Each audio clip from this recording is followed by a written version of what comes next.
La iglesia está en camino.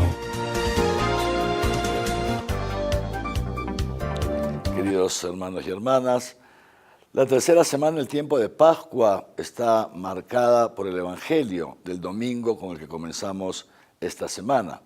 El Evangelio y también la primera lectura tomada de los Hechos de los Apóstoles, a través de los cuales el Señor Jesús ya anticipa, por medio de Pedro primero y luego a través de Pedro, anticipa algo que pasará a formar parte de la historia de la iglesia, de la vida de la iglesia de todos los tiempos. Algo que Jesús mismo ya había anunciado antes de ser entregado a la muerte. Me refiero a las incomprensiones del mundo y a las tribulaciones que nos toca pasar a los cristianos, especialmente por las persecuciones a las que la iglesia está sometida y los cristianos estamos sometidos a lo largo de los tiempos. En el Evangelio de este domingo, Jesús termina diciéndole a Pedro que ahora él va, o cuando era joven, él iba donde quería.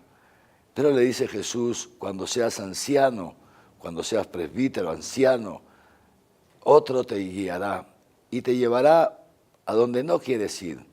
Y de esta manera Jesús anunciaba a Pedro cuál iba a ser su final, que él iba a ser perseguido y que finalmente iba a ser también entregado a la muerte.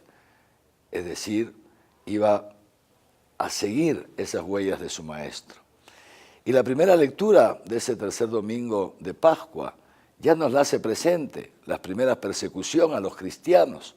Jesús ha muerto, ha resucitado, ha enviado el Espíritu Santo sobre los apóstoles y los apóstoles salen a anunciar esta buena noticia del amor de Dios, del perdón de nuestros pecados y del don del Espíritu Santo. Pero las autoridades religiosas del pueblo de Israel, los sumos sacerdotes, les mandan callar, les dicen que no deben hablar de estas cosas. Los apóstoles continúan hablando y en consecuencia son citados por los sumos sacerdotes y les recuerdan a estos sumos sacerdotes, les dijimos que no hablen de este hombre, de Jesús de Nazaret, y ustedes están armando un gran lío en Jerusalén. Y Pedro le responde una cosa, nosotros estamos llamados a obedecer a Dios antes que a los hombres. Y dice el autor de los Hechos de los Apóstoles que los ultrajaron, que los flagelaron, y Pedro y sus compañeros salieron de la cárcel contentos por haber dado testimonio de Jesús, por haber sufrido a causa de Jesús. Estos dos episodios nos hacen presente, queridos hermanos y hermanas, que nosotros, que hemos sido llamados por Dios para formar parte de su pueblo, de su iglesia, si queremos ser fieles a Él, nos pasará lo que Él ya dijo estando en este mundo. Si a mí me han perseguido, a ustedes también los perseguirán. Si de mí han dicho toda clase de cosas, también contra ustedes dirán toda clase de cosas. Y esto forma parte de la misión de la iglesia.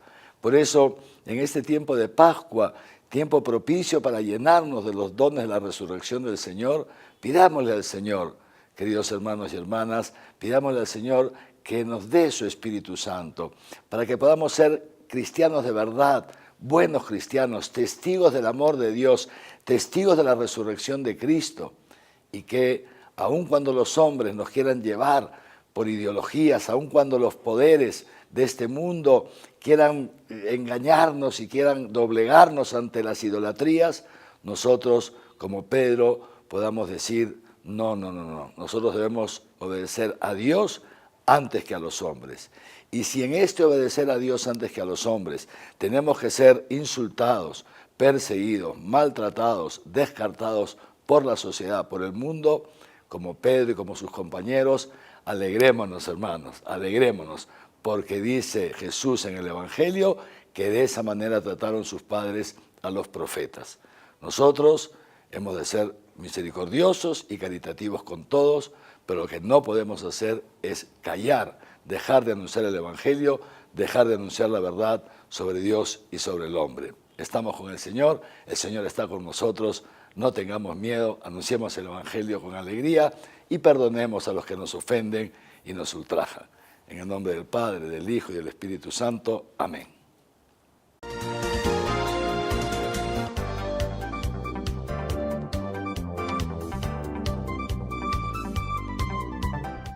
Una gran fiesta de fe se vivió desde el 30 de abril hasta el 1 de mayo en la quebrada ubicada en el distrito de Polobaya, a 60 kilómetros de la ciudad, donde se venera la imagen de Nuestra Señora de Chapi, donde decenas de miles de peregrinos atravesaron el desierto para agradecer las muchas gracias concedidas y en otros casos solicitarle otras tantas a Nuestra Madre.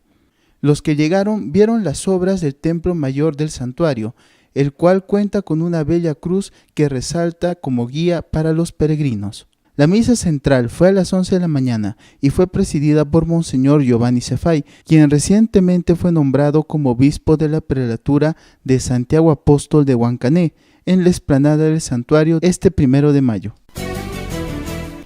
Monseñor Javier de Río Álvarez, obispo de Arequipa, visita constantemente las parroquias, movimientos, comunidades e instituciones, llevando el mensaje de Jesucristo y una palabra de vida a través de la celebración de la Eucaristía, los sacramentos, bendiciones, así como charlas, ponencias y demás gestos de cercanía que caracterizan al pastor con sus fieles.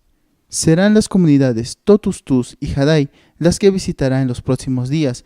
Presidirá también el sacramento de la confirmación en la parroquia San José de la Joya y presidirá la misa por los 25 años de la creación de la parroquia El Buen Pastor en Alto Selva Alegre y los 50 años de la llegada de los misioneros combonianos a Arequipa. 4 de mayo, jornada de oración. El Rosario Abrazo de María.